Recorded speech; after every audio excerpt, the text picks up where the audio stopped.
Bonjour, je m'appelle Torrent et je ne savais pas que la dernière chose que ma mère m'ait jamais donnée était la vengeance. À la lecture de son testament, mon beau-père s'est levé, fort, suffisant, et a annoncé que je serais exclu de sa succession de 120 milliards de dollars. Mais l'avocat, il a juste souri et a ouvert un dossier intitulé « S'il parle le premier ». C'est à ce moment-là que tout a changé. Il s'est avéré que ma mère l'avait enregistré pendant 3 ans. Chaque menace, chaque mensonge, chaque moment où il pensait qu'elle était trop faible pour se défendre. Mais elle ne l'était pas. Et maintenant, j'ai la vérité.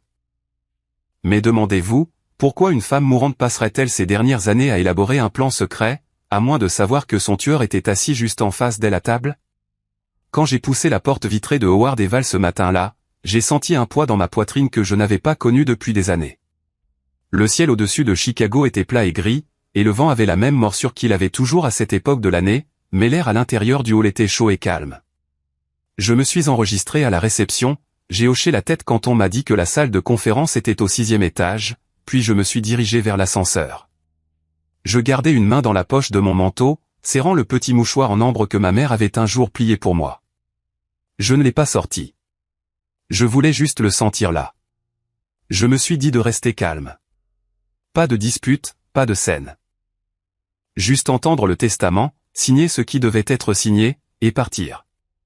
J'avais passé une si grande partie de ma vie d'adulte à garder mes distances avec l'emprise de Calder que retourner dans une pièce contrôlée par lui me donnait l'impression de rentrer dans une vieille fumée. Je me suis rappelé que je pouvais partir à tout moment, même si une petite partie de moi espérait encore que la matinée se terminerait par quelque chose de plus doux que ce que j'avais connu avant son décès. Pourtant, je ne m'attendais pas à du réconfort.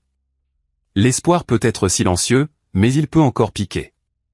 Le couloir à l'extérieur de la salle de conférence bourdonnait de conversations à voix basse.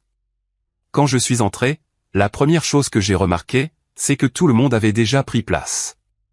Ma sœur, Iris, était assise sur le côté, son sac à main sur ses genoux, les yeux fixés sur le coin de la table. Elle n'a même pas levé les yeux quand je suis entré, bien que le coin de sa bouche ait bougé comme si elle avait ravalé une pensée qu'elle ne voulait pas dire à voix haute. De l'autre côté de la pièce, Calder saluait 2 membres du conseil d'administration comme s'il organisait un gala de charité plutôt que la lecture finale de notre mère. Sa voix portait trop facilement, confiante et polie. « Bonjour » dit-il en m'apercevant, bien qu'il ne m'ait pas tendu la main. Son regard est passé au-delà de moi comme s'il cherchait quelqu'un de plus important. Il est retourné aux papiers étalés devant lui, les feuilletant avec une familiarité qui ne me semblait pas juste. Il n'aurait dû rien avoir à examiner. Les documents appartenaient à l'avocat. J'ai pris un siège près du milieu, ni trop près de lui, ni trop loin. L'horloge au mur indiquait 10 minutes après l'heure quand la porte s'est ouverte et l'avocat Jeffrey Matson est entré. Il a posé un dossier en cuir sur la table, a ajusté ses lunettes et a salué silencieusement la pièce. La conversation s'est calmée. L'atmosphère a changé. Tout le monde s'est légèrement adossé, attendant la suite. Nous sommes ici pour lire le dernier testament et les dernières volontés de Mara Coldry, commença-t-il. Son ton était stable, respectueux. Rien dans sa voix ne laissait présager que quelque chose d'inhabituel allait arriver. Quand il a prononcé le nom de ma mère, quelque chose en moi s'est contracté. Pendant un instant, j'ai eu l'impression de pouvoir l'entendre à nouveau. Le simple son de son nom dans la bouche de quelqu'un d'autre suffisait à me serrer la gorge. Il a tourné une page. Les mots qu'il a lus n'étaient pas nouveaux pour moi. C'étaient les formules que les gens disent souvent avant d'en venir au cœur des choses. Mais j'ai écouté comme si chaque phrase portait quelque chose qu'elle ne destinait qu'à moi. Calder s'est agité sur sa chaise, frottant son pouce le long du bord de la table. Il avait toujours été agité lorsque l'attention n'était pas centrée sur lui. Matson a continué à lire. Toujours aucune mention de propriété ou d'actifs. Rien encore sur les actions de l'entreprise, les comptes, la succession. La tension dans la pièce montait lentement, comme la température augmentant d'1 degré à la fois. Je pouvais sentir Iris jeter un coup d'œil vers Calder, puis détourner le regard. Je ne voulais pas le regarder, mais son irritation attirait l'attention de tout le monde. Finalement, juste au moment où l'avocat se tournait vers la section qui nommerait les bénéficiaires, Calder se leva. Les pieds de la chaise ont raclé le sol poli, un bruit assez discordant pour que tout le monde sursaute. Il a posé une main sur la table comme s'il s'apprêtait à prononcer un discours liminaire. « N'éternisons pas les choses, dit-il. Je tiens à préciser dès maintenant que Torrent ne fera pas partie de cet héritage. Il n'a contribué à rien de ce que cette famille a construit. Il n'a jamais vraiment fait partie de l'héritage sur lequel Mara et moi avons travaillé. La pièce s'est figée. Un des partenaires a inspiré trop brusquement. Iris s'est complètement immobilisée, ses mains se crispant sur la sangle de son sac. Je suis resté assis. Je ne faisais pas confiance à ma voix. Non pas que je n'avais rien à dire, mais parce que me défendre dans cette pièce, devant ces visages, aurait sonné comme une mendicité pour une approbation que j'avais déjà perdue. Il y a une sorte de honte particulière qui vient de quelqu'un qui essaie de réécrire votre place dans votre propre famille. Je l'ai senti brûler juste sous mes côtes. Calder a regardé autour de lui fièrement, comme s'il avait rendu service à tout le monde en parlant le premier. Mais avant qu'il ne puisse s'asseoir, Matson a fermé son dossier en cuir et a posé une main sur un second que je n'avais pas remarqué auparavant. Celui-ci était plus mince, marqué d'une seule étiquette dactylographiée, s'il parle le premier. La voix de Matson était calme quand il a dit « Votre mère a laissé des instructions pour ce scénario. Des directives spécifiques sur ce que je dois faire uniquement si Monsieur Coldry interrompt la lecture avant que j'atteigne la clause d'héritage. » Un autre type de silence a rempli la pièce. Pas le choc, quelque chose de plus lourd, le genre qui fait que les gens retiennent leur souffle. Je ne savais pas ce que tout cela signifiait, mais je sentais que quelque chose changeait. Les épaules de Calder se sont raidies. Iris a finalement levé les yeux, son regard allant du dossier à l'expression de Calder. Ma mère le connaissait assez bien pour prédire exactement ce qu'il ferait. Et pour la première fois depuis des années, Calder n'avait pas l'air en contrôle. Je me suis adossé, laissant le poids de cela s'installer. Quoi qu'il y ait dans ce dossier, ce n'était pas seulement de la paperasse. C'était quelque chose qu'elle avait choisi délibérément, quelque chose qu'elle croyait que j'aurais besoin longtemps après son départ. J'ai senti le chagrin monter, mais il y avait autre chose aussi, quelque chose de plus stable que la colère, de plus silencieux que l'espoir. Il n'a jamais eu la chance car Matson a levé la main et a dit « Ma mère avait anticipé chaque mot qu'il était sur le point de dire. » Calder s'est figé, toujours à moitié debout, une paume posée à plat sur la table. Sa bouche s'est ouverte comme s'il avait une autre déclaration prête, mais l'énergie dans la pièce a changé. La voix de Matson n'était pas forte, mais elle portait du poids.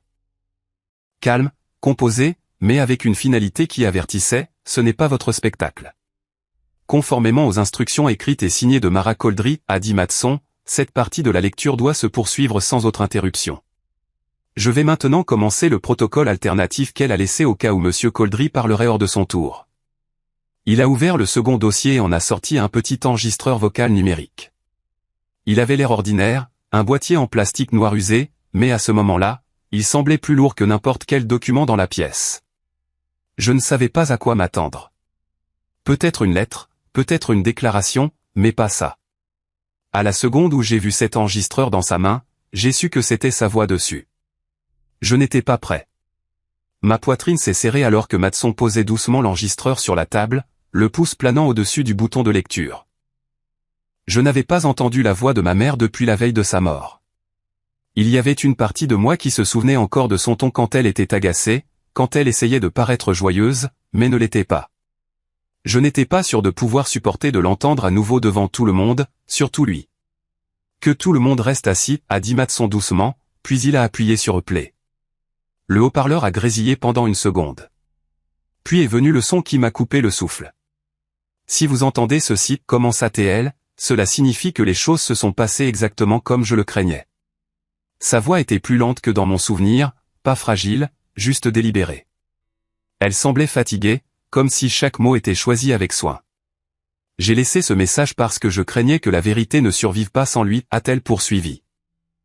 Il y a eu des distorsions, des fausses déclarations, et je ne peux pas être sûr que la vérité éclatera à moins de la dire moi-même. Mes doigts se sont crispés sous la table. Elle savait. D'une manière ou d'une autre, elle savait. Je veux parler à mon fils, Torrent, a-t-elle dit ensuite, sa voix se serrant légèrement. Je veux le dire clairement. Tu étais là plus que Calder ne me l'a jamais dit. J'ai examiné les registres téléphoniques, les registres des visiteurs et des notes. Et je vois maintenant qu'il a filtré ce que je recevais. Prétendant même que tu n'avais rien à dire. Ça faisait mal. Ma tête a légèrement baissé. Pendant des années, j'avais pensé qu'elle ne voulait tout simplement pas me voir. J'avais pensé que la distance venait d'elle. J'ai dégluti, mais cela n'a pas soulagé la pression derrière mes yeux. Calder m'a dit des choses que je crois maintenant être fausses, a poursuivi sa voix. Il m'a dit que tu manquais des visites, que tu annulais à la dernière minute, que tu ne voulais pas parler de mes traitements. Mais en examinant ce que j'ai pu consulter avant mon dernier séjour à l'hôpital, ce n'est pas ce qui s'est passé. Iris s'est agitée sur sa chaise en face de moi, jetant un coup d'œil de côté à Calder avec quelque chose qui ressemblait à de la nausée sur son visage. Ses lèvres se sont entr'ouvertes comme si elle voulait dire quelque chose, mais elle ne l'a pas fait. Je ne sais pas à quel point on m'a caché des choses, a dit maman. Mais j'en sais assez maintenant pour laisser ceci derrière moi. L'audio s'est coupé pendant quelques secondes. Personne ne respirait. J'ai fixé l'enregistreur. Mon esprit essayait de rassembler les morceaux, de donner un sens au moi que j'avais passé avec une culpabilité que je n'avais pas méritée. Combien de fois je m'étais demandé ce que j'avais fait de mal. Pourquoi elle semblait être devenue silencieuse. Pendant tout ce temps, Calder avait construit un mur autour d'elle. Un mur dont j'ignorais l'existence. Et j'avais cru qu'il gérait simplement les choses. Matson s'est éclairci la gorge. C'était l'un des nombreux enregistrements. Le prochain élément est une documentation de Madame Coldry, écrite de sa propre main, notariée, détaillant les moments où elle croyait que l'accès à elle était bloqué. Il a glissé un papier sur la table. Elle a écrit ceci après sa sortie de l'hôpital début janvier, a-t-il dit. Il liste les jours spécifiques où Monsieur Coldry a tenté de lui rendre visite et on lui a dit qu'elle était trop malade, bien que le personnel ait confirmé plus tard qu'elle était alerte et demandait de la compagnie. Je me suis penché en avant. La note était datée. Les noms des membres du personnel étaient inclus. Ce n'était pas juste une frustration vague. C'était une accusation avec des preuves. Matson a continué. Mara a également documenté que Calder prétendait que Torrent était émotionnellement instable et susceptible de causer de la détresse, ce qu'elle a plus tard remis en question. Elle a laissé des instructions pour que ces notes ne soient partagées que si elle décédait et seulement si Monsieur Coldry tentait d'influencer la lecture du testament. Les mots n'ont pas atterri tous en même temps. Ils se sont glissés, se sont installés lentement, comme de la poussière après une explosion. Je me suis souvenu de ces jours. Ceux où je me présentais, attendais dans le parking pendant des heures, pour finalement recevoir un texto disant « Les médecins disent que ce n'est pas le bon moment aujourd'hui. Réessaie la semaine prochaine. » Je pensais que c'était juste la nature des soins de fin de vie. Maintenant, je voyais le schéma, le détournement intentionnel, le filtrage, la manipulation. Calder a expiré brusquement et s'est levé. Ceci est déformé, a-t-il dit. Vous n'entendez que des informations sélectives d'une femme qui, franchement, n'avait pas toujours toute sa tête dans ces derniers mois. Elle était en deuil. Elle était sous médicaments. Ne fais pas ça, a dit soudainement Iris, sa voix à peine plus haute qu'un murmure. N'ose pas la traiter de confuse. Il s'est tourné vers elle, les yeux plissés. Tu savais que ça tournerait comme ça. Tu savais que si on le laissait entrer ici, ça défrait tout. J'ai regardé Iris. Ses yeux étaient vitreux, mais sa mâchoire était serrée. Je ne savais pas pour les enregistrements, a-t-elle dit. Mais j'avais un pressentiment. Quelque chose n'allait pas. Elle a demandé après toi, Torrent, plusieurs fois. Je n'ai pas insisté. Je ne lui en ai pas voulu. Pas à ce moment-là. Calder avait toujours trouvé un moyen de faire en sorte que les gens aient peur de remuer les choses. Je me suis adossé à ma chaise. Quelque chose en moi avait changé. Il y avait de la colère maintenant. Une vraie colère. Pas la douleur passive que j'avais portée pendant des années. Pas de la culpabilité ou de la résignation, mais quelque chose de plus vif. Et pour la première fois, je ne l'ai pas refoulé. Il ne s'agissait plus seulement d'argent. Plus maintenant. Il s'agissait de réponses, de savoir ce qu'elle avait vu, ce qu'elle avait essayé de me dire, et ce que Calder ne voulait pas que quiconque découvre. Et à en juger par la façon dont il évitait maintenant le contact visuel, par la rougeur qui montait à son cou, je savais qu'il y en avait plus à venir. Matson a de nouveau ouvert le dossier. Il y a un autre message, a-t-il dit. Dois-je le jouer?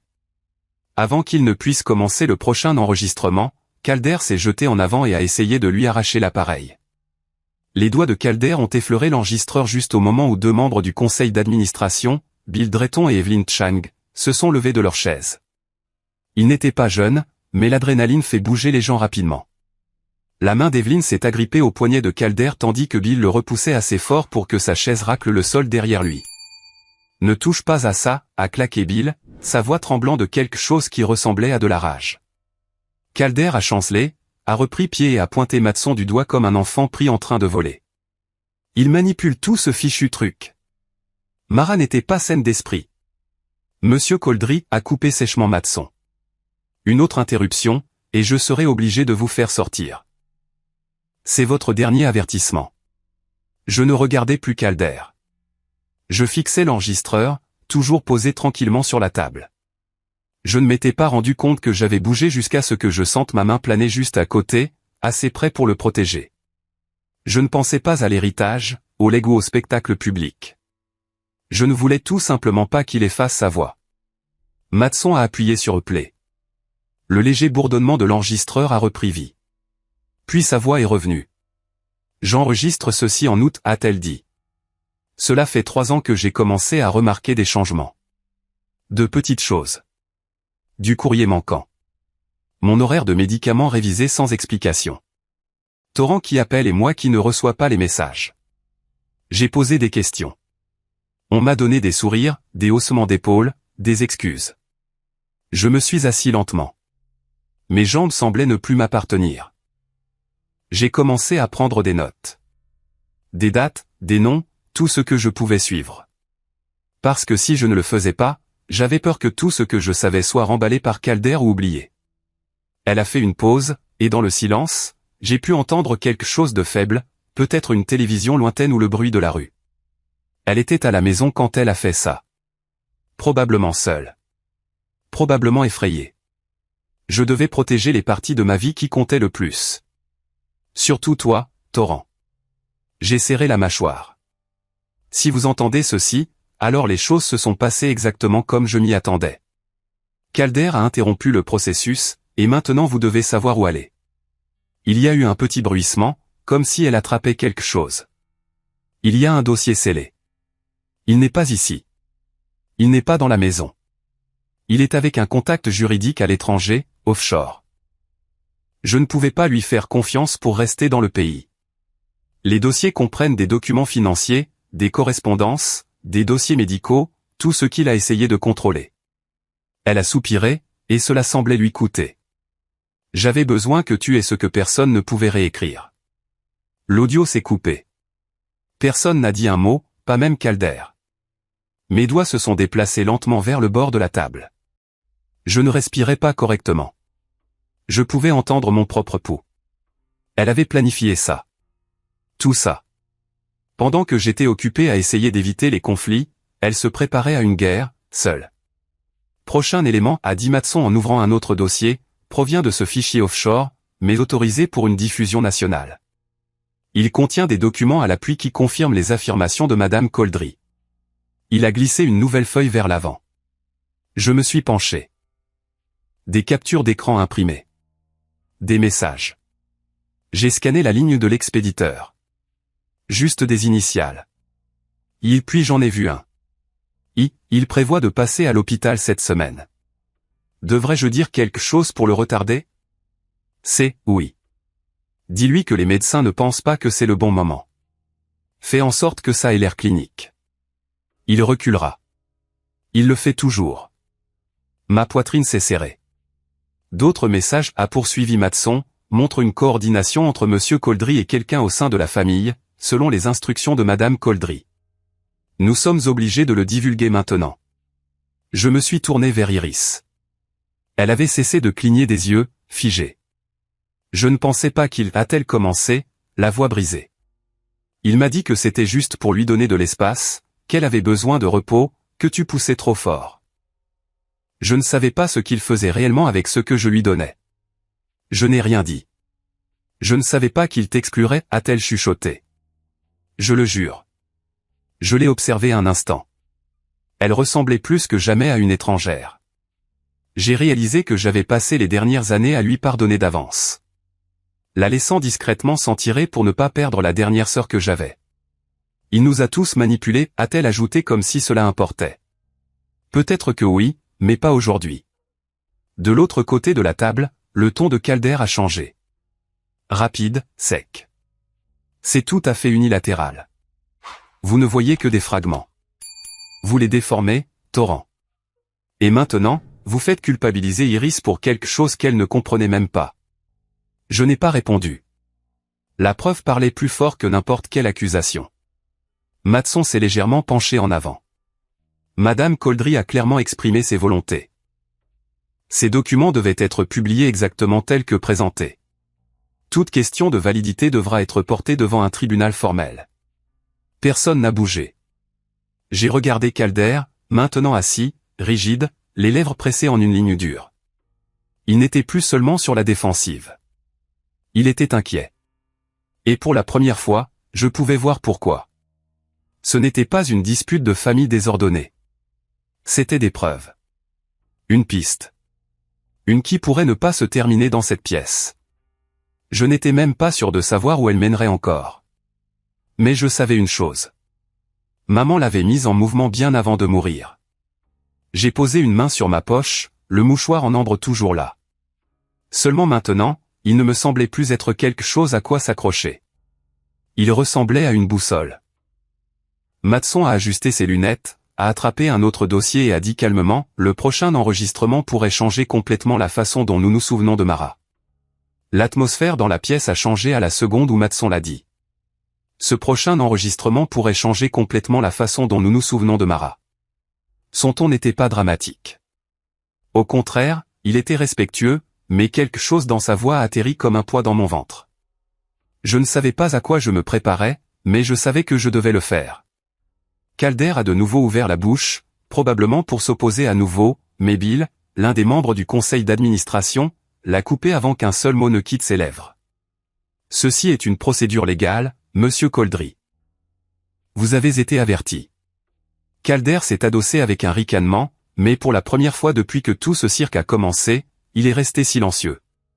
Matson a ajusté l'enregistreur avec un soin qui semblait presque révérencieux. Quand il a appuyé sur Play, le silence était si complet que je pouvais entendre le ventre de quelqu'un gargouiller de l'autre côté de la table. Puis sa voix est venue, plus fragile cette fois, plus lente, comme si chaque mot portait un poids qu'elle ne voulait pas admettre. Si vous entendez ceci, a dit Mara, alors cela signifie que mes préoccupations n'étaient plus seulement les miennes. Et cela me fait plus peur que je ne le pensais. Mes yeux ne se sont pas détachés de l'appareil, mais mes doigts se sont crispés en poing sous la table. J'ai commencé à voir des divergences dans mes finances personnelles il y a près d'1 an, a-t-elle poursuivi. Des virements que je n'ai jamais autorisés, des engagements caritatifs récompensés, des brouillons de lettres qui n'étaient pas les miens avec mon nom signé. Sa voix s'est légèrement brisée, puis s'est raffermie. Si Torrent entend ceci, cela signifie que quelqu'un en qui j'avais confiance a exploité ma maladie.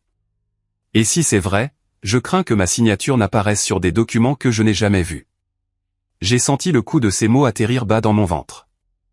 Matson n'a pas arrêté l'enregistrement. Il l'a laissé se terminer par une dernière déclaration d'elle. Je n'ai jamais voulu que tu portes ce poids, Torrent. Mais s'il t'a trouvé, cela signifie que j'avais raison de me préparer. Clic et silence. Je suis resté assis, respirant comme si je venais de remonter à la surface après avoir été sous l'eau. Il y avait eu des murmures au cours de la dernière année, des références vagues à des changements dans les affaires de ma mère, des excuses que Calder donnait sur sa fatigue ou sa confusion. J'avais mis ça sur le compte de l'âge, de la maladie, même du mauvais timing. Mais maintenant cela ressemblait beaucoup plus à de l'intention. Les mains de Calder étaient jointes devant lui, les jointures blanches. Ses yeux parcouraient la table, refusant de se poser sur les miens. Iris s'est agitée mal à l'aise, chuchotant quelque chose d'inaudible pour elle-même. Je ne l'ai pas regardé non plus. Mon attention était sur Matson, qui ouvrait une épaisse enveloppe Kraft marquée des initiales de Mara et d'un seau de cire rouge que je n'avais pas vu depuis que j'étais enfant. Elle avait l'habitude de sceller nos cartes d'anniversaire avec ça. Matson s'est éclairci la gorge.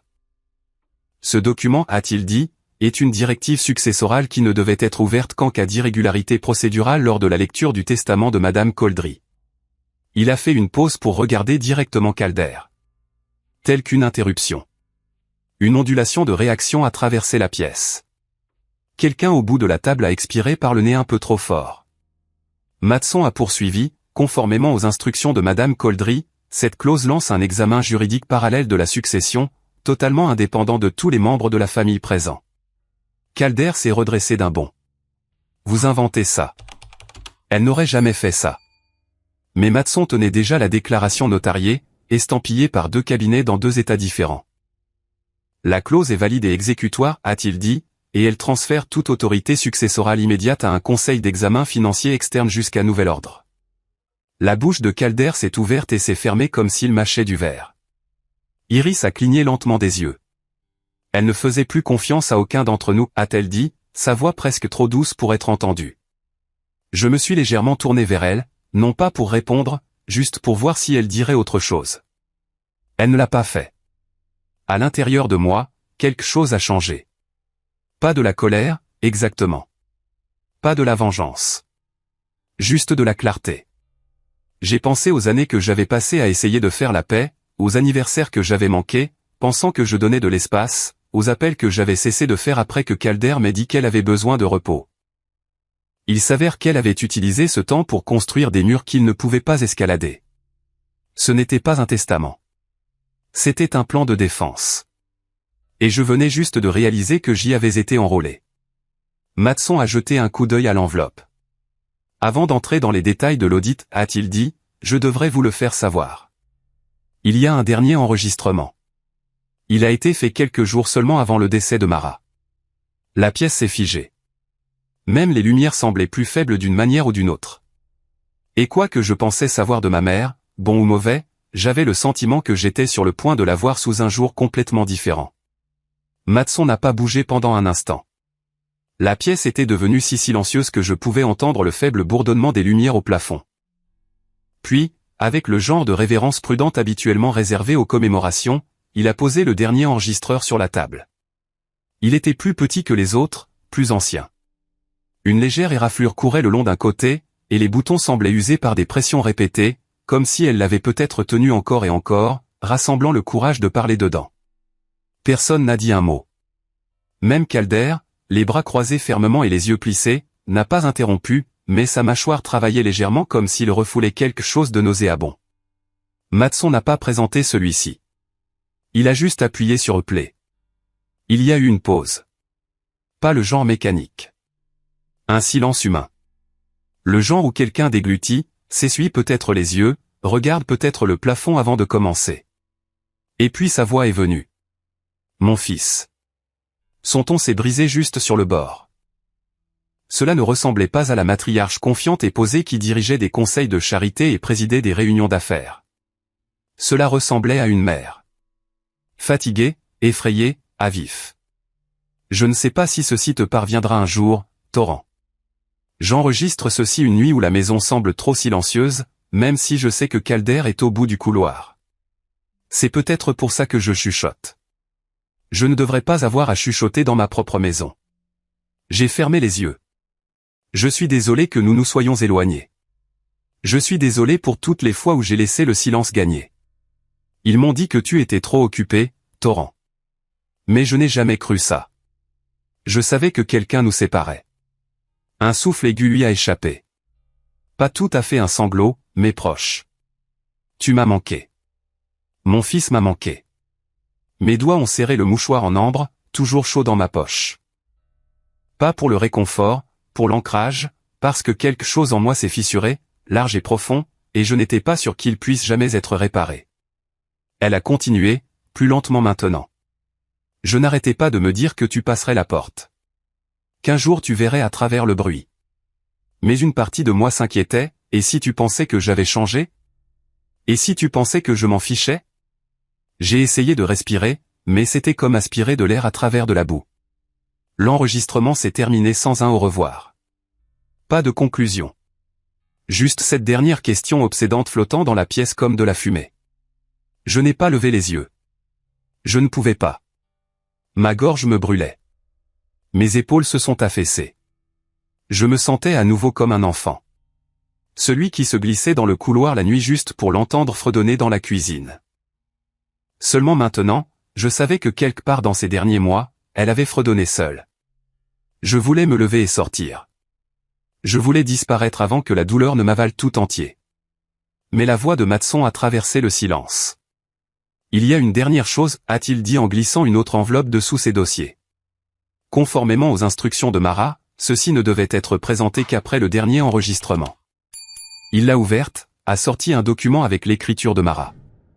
Forte, délibérée.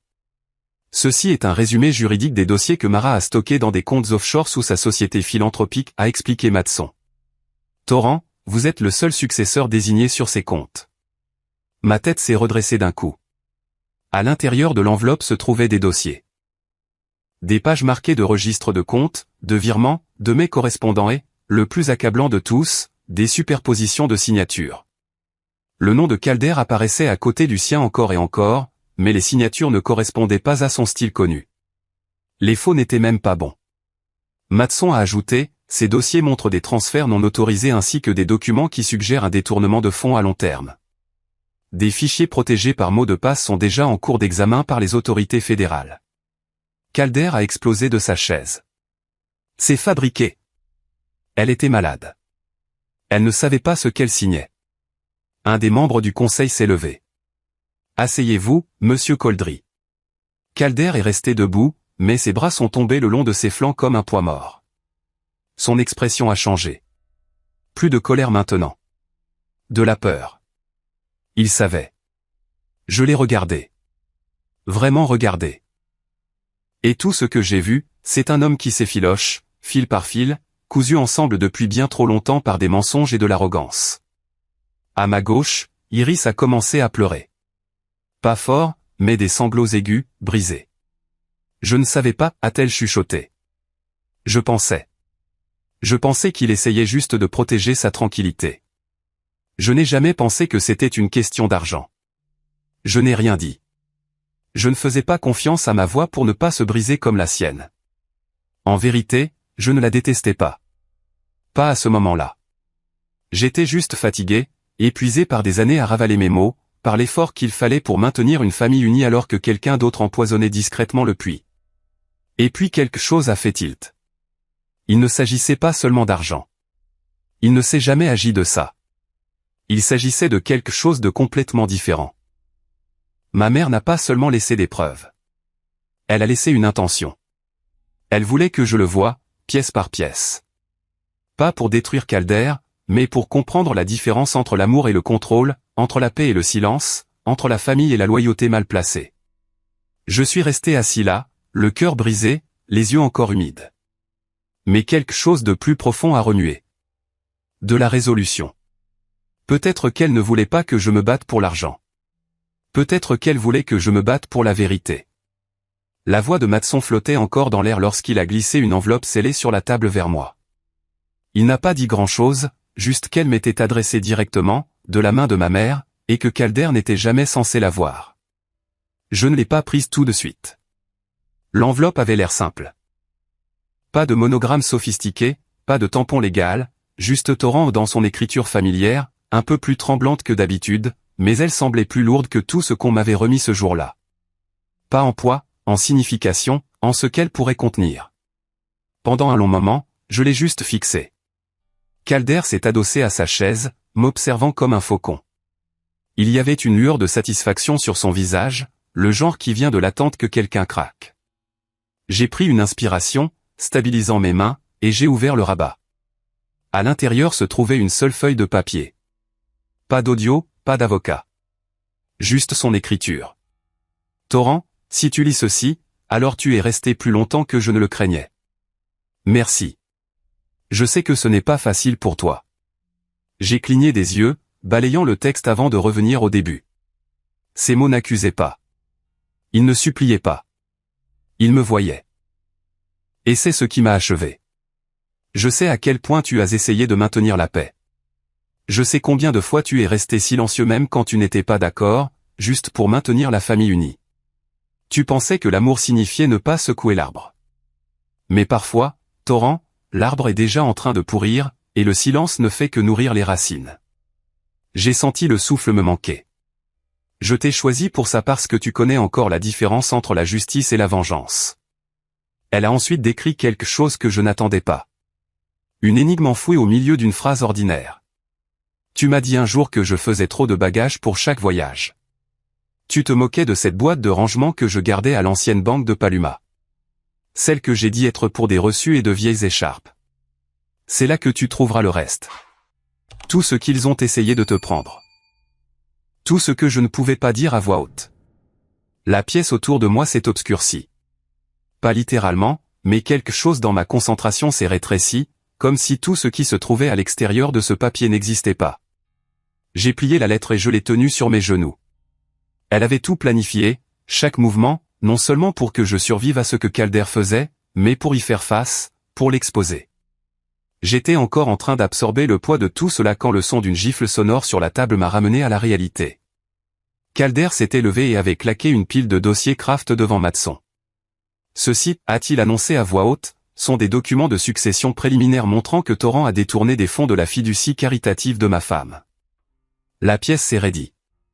Iris a regardé, surprise. Les membres du conseil d'administration ont échangé des regards confus. Matson n'a pas bougé. Il a juste ouvert le dossier lentement, comme s'il s'en méfiait déjà. Il y a des années de divergence, a poursuivi Calder. Des voyages non autorisés, des remboursements de frais qui ne correspondent pas aux activités de la fondation, des transferts effectués sans l'approbation du conseil. Vous voulez parler de preuves? Commençons par là. Je suis resté figé une seconde. Puis je me suis penché en avant et j'ai jeté un coup d'œil moi-même. Les papiers étaient exacts, nets, bien formatés, remplis de tableaux et de langage transactionnel qui imitaient la réalité. Il y avait même des copies de prétendus emails, mon nom attaché à des demandes de voyage que je n'ai jamais faites. Des signatures qui ressemblaient presque aux miennes. J'ai levé les yeux vers Calder et il a souri. Il n'essayait pas seulement de brouiller les pistes. Il essayait de me noyer dedans. Je déposerai une requête, a-t-il ajouté froidement, pour interdire à Torrent d'hériter de toute partie de la succession jusqu'à ce que cette affaire soit résolue. Matson s'est finalement éclairci la gorge. Ces documents contredisent directement les dossiers audités de Mara soumis lors de ses dernières déclarations financières. Calder n'a pas scié. Les audits peuvent être falsifiés aussi, surtout quand quelqu'un sait comment manipuler un client en deuil. Iris a laissé échapper un léger hoquet. Ce n'est pas vrai, a-t-elle dit presque involontairement. Calder s'est tourné brusquement. Ne commence pas à faire semblant de savoir ce qui se passait. Tu ne pouvais même pas dire quand elle était en train de mourir juste devant nous. Son visage s'est crispé, mais je l'ai à peine remarqué. Je voyais déjà la suite. Ce n'était pas du désespoir. C'était de la stratégie. Calder avait attendu. M'a laissé absorber les enregistrements, la lettre. Et a frappé quand la blessure émotionnelle était fraîche. Mais voici ce qu'il ne savait pas. La douleur s'était transformée. Je n'étais plus à la dérive. Je n'étais plus submergé. J'étais concentré. Parce que maintenant, tout avait changé. Les fichiers offshore, le coffre-fort à Paluma, les documents cachés auxquels moi seul pouvais accéder. Il ne pouvait pas les atteindre, il ne pouvait pas les effacer, et surtout, il ne savait même pas ce qui allait suivre. Je me suis redressé, j'ai plié complètement la lettre et je l'ai regardée directement. Ma voix n'a pas tremblé quand j'ai dit, « Tu n'as plus beaucoup d'endroits où te cacher. » Il a plissé les yeux. « Tu ne me fais pas peur, Torrent. » Non, ai-je dit, mais la vérité, si. Et peut-être que pour la première fois, je l'ai cru. Parce que ma mère n'a pas laissé tout ça derrière elle juste pour que je lui survive. Elle l'a laissé pour que je l'arrête. Avant que je puisse répondre aux accusations de Calder, le téléphone de Matson a vibré. Le son a traversé la tension comme une lame. Il a jeté un coup d'œil à l'écran et ce qu'il y a vu a fait se contracter sa mâchoire. Il s'est levé brusquement. « Excusez-moi un instant, tout le monde, a-t-il dit en s'éloignant de la table. Je l'ai observé à travers la vitre alors qu'il descendait le couloir, les épaules carrées, la voix basse mais ferme. Une minute est passée, peut-être moins. Quand il est revenu, quelque chose dans sa posture avait changé. Plus alerte, plus sérieux. Nous venons d'être contactés par la division fédérale d'audit, a annoncé Matson en me regardant directement. Il signale plusieurs divergences urgentes impliquant les comptes philanthropiques de Mara. Ils aimeraient vous parler en privé. La tête de Calder s'est tournée vers lui. Son corps s'est raidi comme un homme essayant de se préparer à un coup qu'il ne pouvait pas voir venir. Son expression a tressailli. Pas une réaction complète, mais assez pour tout me montrer. La peur. Torrent, Matson a fait un geste vers le couloir. Allons dans l'aile privée. J'ai suivi, la poitrine serrée, mais les jambes stables. La salle de conférence dans laquelle nous sommes entrés était plus petite, insonorisée, avec un écran déjà descendu du plafond. Un auditeur fédéral est apparu quelques instants plus tard via une liaison vidéo sécurisée. La femme à l'écran n'a pas perdu de temps. Monsieur Coldry, nous avons examiné des documents liés à la Fondation Marat. Plusieurs autorisations numériques, des retraits importants ont été traités en utilisant les identifiants de Monsieur Calder Fielding. Cependant, l'analyse graphologique et les journaux d'accès suggèrent fortement que ces signatures sont des faux. Je n'ai pas parlé, j'ai juste écouté. Nous ne pouvons pas encore confirmer que Calder Fielding est l'auteur, a-t-elle ajouté avec précaution. Mais nous pouvons affirmer avec certitude que les signatures ne sont pas celles de Mara Coldry. C'est à ce moment-là que je l'ai senti. Pas de panique, mais quelque chose de plus silencieux, de plus vif. De la clarté. Puis elle a dit quelque chose qui a fait légèrement tourner la pièce. Notre enquête a été déclenchée par une dénonciation anonyme reçue il y a 3 mois. L'expéditeur a inclus une référence au numéro de compte 2411B, signalé pour examen post-mortem. Cette phrase, elle correspondait au langage que nous avons trouvé plus tard dans une directive scellée de Mara elle-même. Je ne l'ai pas dit à voix haute, mais je savais que ma mère les avait prévenus. Même en s'éteignant, elle posait des pièges. Avant que l'appel ne puisse continuer, la porte s'est ouverte brusquement. Calder. Il est entré en trombe, le visage rouge, la voix forte. C'est une violation de la procédure régulière. Cet appel se termine maintenant. L'auditrice a cligné calmement des yeux depuis l'écran. Matson s'est levé sans dire un mot. Vous autorisez l'ingérence du gouvernement dans une succession familiale, a craché Calder. Cette femme n'est pas réelle. Vous vous faites avoir par une bande d'acteurs. C'était ça. C'est à ce moment-là que sa crédibilité s'est fissurée. Même les membres du conseil les plus conservateurs ont commencé à s'agiter mal à l'aise sur leur siège derrière la vitre. Matson a fait un signe vers le couloir. Monsieur Fielding. Vous devez quitter cette pièce immédiatement ou je demanderai à la sécurité de l'immeuble de vous escorter. Calder n'a pas bougé. 2 gardes sont entrés silencieusement et l'ont flanqué. Il m'a pointé du doigt alors qu'il l'emmenait. Ce n'est pas fini. Il vous manipule tous. Sa voix s'est estompée alors que la porte se refermait derrière lui. Et puis, le silence. Je me suis affaissé sur la chaise, laissant le poids de tout cela s'abattre pour la première fois. Ma mère ne m'avait pas seulement préparé. Elle avait bâti une défense depuis la tombe. Elle connaissait Calder mieux que je ne l'avais jamais cru.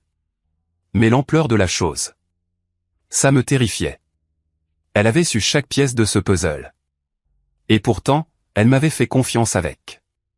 Je n'étais pas sûr de pouvoir tout porter. Mais je savais aussi que m'en aller maintenant signifierait la décevoir d'une manière dont je ne me remettrais pas. Je suis resté immobile pendant plusieurs minutes. Puis mon téléphone a vibré.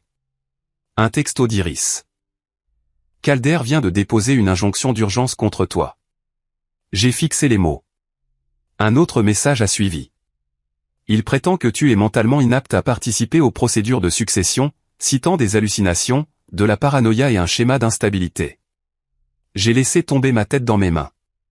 L'absurdité de la chose aurait été drôle si elle n'avait pas de conséquences aussi réelles. La cerise sur le gâteau, un affidavit sous serment d'un ami de la famille, quelqu'un dont je me souvenais à peine, affirmant que j'avais souffert d'épisodes délirants après la mort de mon père. Calder n'essayait pas seulement de gagner. Il essayait de m'effacer. J'ai quitté la pièce sans dire un mot. Au bout du couloir, près du balcon en verre, j'ai aperçu Iris qui attendait. Elle n'a pas hésité. Je suis désolé, a-t-elle dit. J'aurais dû dire quelque chose plus tôt. Je ne savais pas qu'il irait aussi loin. Je n'ai pas répondu. Je n'étais pas sûr de pouvoir parler sans craquer. Elle a continué, je veux t'aider. Témoigner, tout ce dont tu as besoin. J'ai vu plus que je ne l'ai laissé paraître. J'avais peur, mais ce n'est plus une excuse. Sa voix s'est légèrement brisée. Il nous a fait croire que Mara déraillait, qu'elle était paranoïaque. Je n'ai pas réalisé que c'était lui qui la nourrissait de mensonges et l'isolait. Elle a tendu la main et a touché mon bras. Pas de manière dramatique, juste stable. Tu n'es plus seul dans cette affaire. Ce n'était pas un grand moment. Pas de musique, pas de résolution grandiose. Juste une connexion humaine. Et d'une manière ou d'une autre, cela m'a ancré. Je suis resté là un long moment, laissant ce sentiment s'installer. Puis je me suis tourné vers l'ascenseur. Je savais où je devais aller ensuite. Le coffre-fort que Mara avait suggéré. Celui de Petaluma, lié à ses anciens reçus de voyage. Ce qui se trouvait à l'intérieur pourrait être la clé finale. Je ne savais pas exactement ce que je trouverais, mais je savais une chose. Je ne fuyais plus. Parce que Calder n'essayait pas seulement de gagner. Il essayait d'enterrer la vérité. Et ma mère ne m'avait pas laissé des miettes de pain. Elle m'avait laissé une arme. Alors que je sortais dans l'air froid du soir, mon téléphone a vibré une fois de plus. L'écran s'est allumé avec un seul point de localisation. Pas de nom, pas de message, juste des coordonnées et un horodatage d'il y a 3 mois. Programmé, délibéré. C'était de Mara. Je suis resté immobile sur le trottoir, le bâtiment derrière moi brillant d'un blanc stérile à travers le verre dépoli, tandis que le poids de sa prévoyance se pressait dans mes côtes comme une seconde colonne vertébrale. Elle avait planifié ça. Elle avait su que ce moment exact viendrait. J'ai suivi les instructions du GPS jusqu'au centre-ville. La circulation s'était éclaircie. Les lampadaires clignotaient avec des pulsations paresseuses. Et le ciel avait pris ce bleu marine profond et meurtri qui vient juste avant la nuit noire. L'installation du coffre-fort était nichée derrière une place de bureau haut de gamme. Mur d'acier, pas de signalisation, juste un petit hall avec du verre pare-balles et un seul préposé derrière le bureau. « Bonsoir », dit-il sans lever les yeux. « Non. » Torrent Coldry. Il a tapé sur un écran, puis a cligné des yeux et s'est redressé. Le coffre 410 nécessite une double vérification d'identité. Je lui ai tendu mon permis. Il l'a scanné, puis a froncé les sourcils. Ce coffre a été verrouillé sous des conditions spéciales, marqué pour une libération uniquement sur vérification du certificat de décès. Ces mots ont frappé plus fort que je ne l'attendais. J'ai hoché la tête une fois. Elle est partie. Il n'a pas répondu. Il a juste tapé quelque chose, imprimé un laissez-passer et m'a conduit dans un couloir étroit jusqu'à une cabine de visionnement privée. À l'intérieur de la boîte en acier se trouvait un seul boîtier noir. Pas de garniture dorée, pas de marque. Il ressemblait plus à une trousse de premier secours qu'à quelque chose qui appartenait à un coffre de banque. Je l'ai emporté dans la cabine et j'ai fermé la porte derrière moi. Mes mains tremblaient en déverrouillant le couvercle. Pas d'argent, pas de bijoux, pas de clé de fortune cachée. Juste 4 choses. Une clé USB. Une enveloppe scellée. Une feuille pliée avec 2 colonnes de dates manuscrites. Une carte de l'écriture inimitable de Mara qui disait « La vérité survivra à la violence ». Je me suis assis et j'ai tout regardé.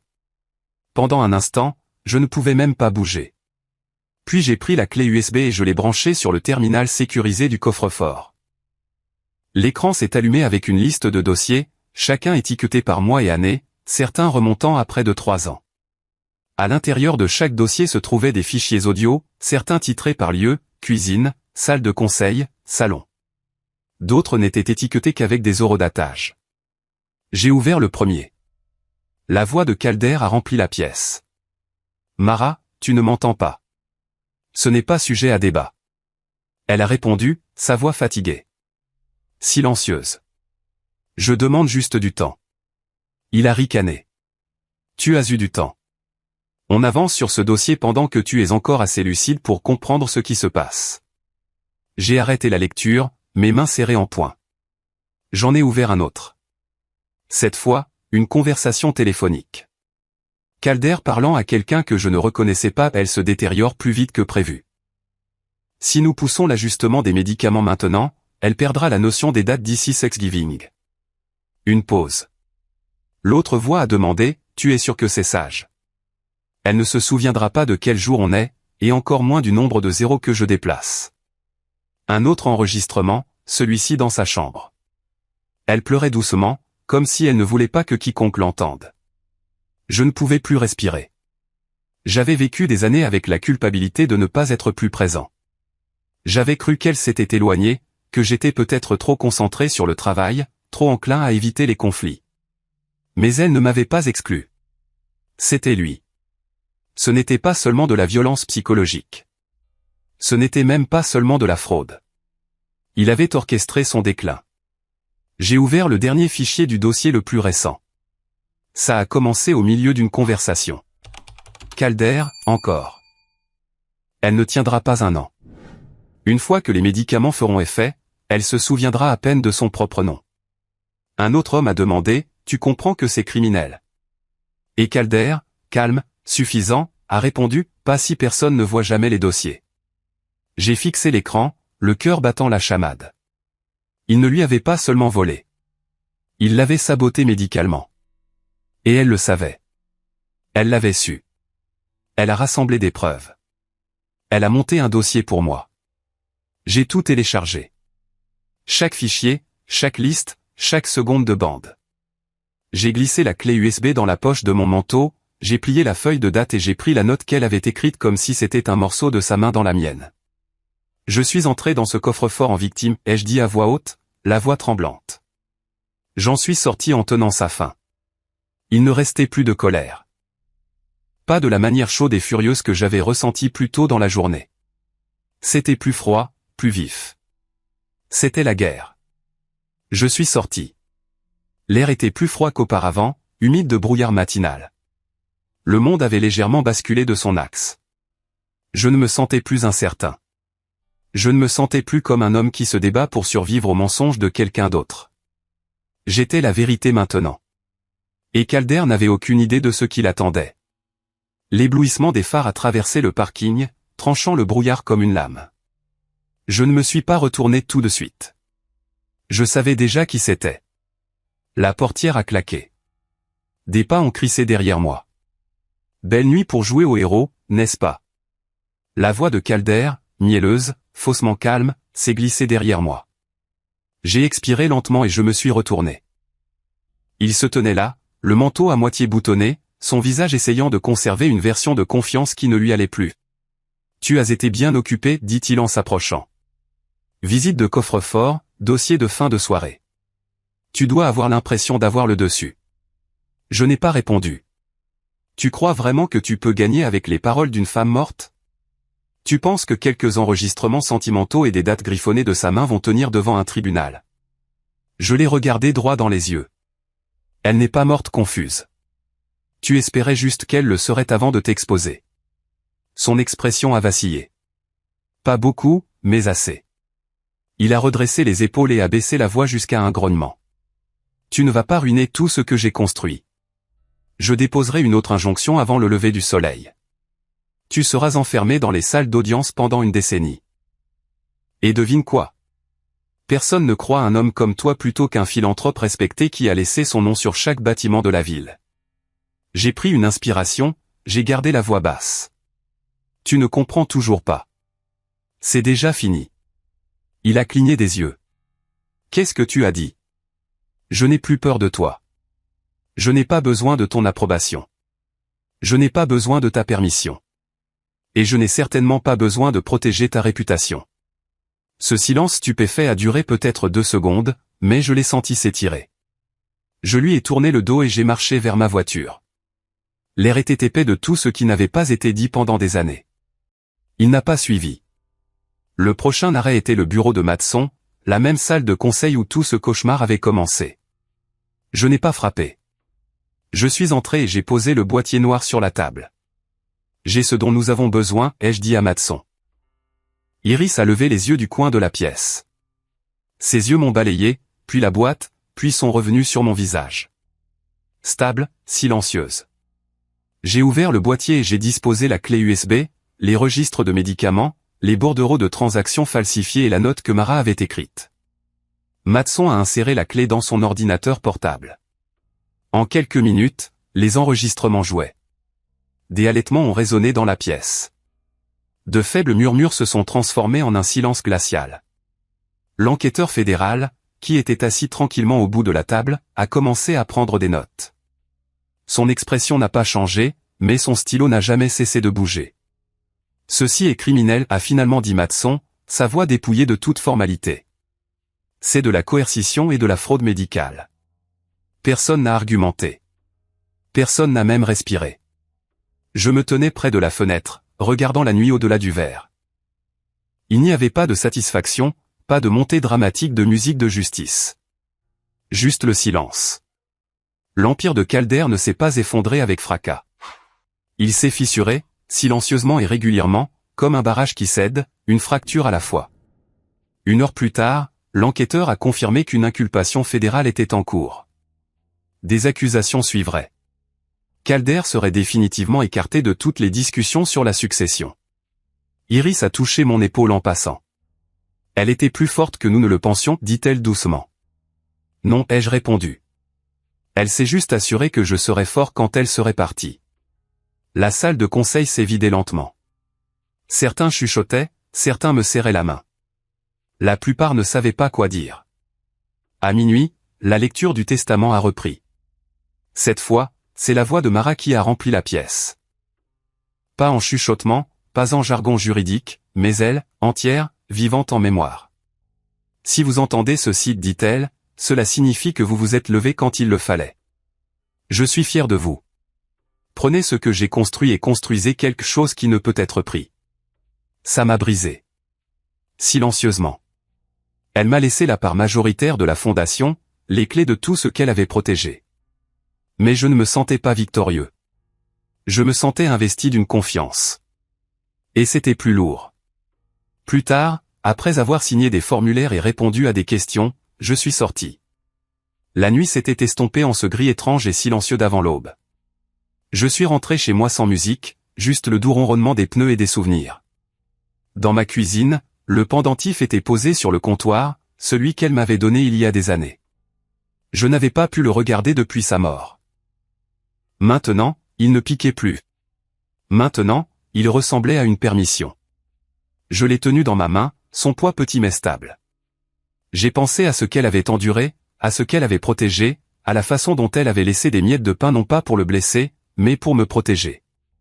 Il n'y a pas de fin nette à la trahison, pas de solution magique au chagrin. Mais on apprend à y faire face. On apprend à parler là où on se taisait autrefois. Et on apprend enfin que certaines personnes ne vous laissent pas seulement des souvenirs ou de l'argent. Certaines vous laissent la vérité et le courage de vivre.